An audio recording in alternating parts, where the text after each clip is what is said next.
Hello, I'm here to report on my second week of my self-mentoring program where I am trying to move more while I'm at work. And actually I'm finding it a little bit challenging. I am going to refer from the book by Dr. Carr called The Invisible Leader. And I wanted to review that first. I went through the self-awareness stage, and so basically that's when I realized that I wasn't moving as much as I would like to while I'm at work. And so I looked at my day and I realized that it is possible for me to implement some scheduled times throughout the day to move, and also to basically not reduce my work output. I want to make sure that I'm able to do both. I realized that after the first week of collecting some data, I realized that each day is very different for me, so it's a little difficult for me to basically just set a schedule and implement movement. So what I'm doing is I'm assessing the data I am taking and seeing when I can do that while I'm at work. So each day is very different because some of the responsibilities I have are when I'm out in the field, and I might be in schools or daycares collecting research data, or I may be doing some support with parents or some training with teachers. So it's all very different, not to mention the desk work that I have. So I've gone through my self-awareness stage, so now I'm currently in my self-development stage.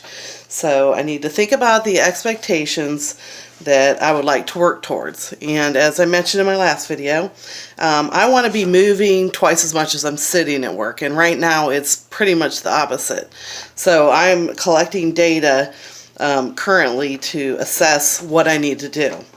In the book, The Invisible Leader, Dr. Carr states that this stage of self-mentoring, I need to implement strategies that I can measure, to figure out what I need to do to adapt my day to meet the goals that I want. So, what I've decided is that I want to stop what I'm doing every 2 hours and try to do some movement. And this week I started doing that.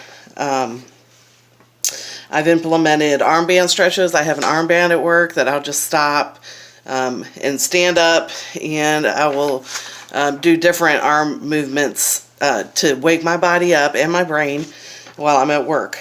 Also, I've started doing gross motor stretches. They may be, I try to implement all gross motor areas, so I might start with my arms, move to my trunk, and then legs. Also, I like to get my heart rate up, so I'm trying to implement like quick burst energy, things like doing knees up or running in place, that kind of thing. And what I've learned this week from the data I collected, that a couple of times I've missed my movement breaks because I was so involved with what I was doing in my work. So I have to be very aware of that, and I've decided that I will go ahead and set a timer for next week, and that way if I am so engrossed in what I'm doing, the timer will go off. It will remind me that I need to take a little stretch break or a movement break of some sort. Also, I'm going to try to walk more around campus, even if that includes me taking one of my breaks and walking around the block and then coming back in. I think like getting out of the office, if I'm in the office working, will help a lot. On the days that I'm out and about, then that obviously may not be the same. So what I'm learning is I have to be flexible during my day and my self-mentoring program. So after looking at the data and reviewing it this week, I realized that I'm still not really moving as much as I want. I'm not satisfied when I look at the data that shows how much I sit and how much that I'm moving. So I'm going to, again, implement the timer. I'm going to try to walk more, and I'm going to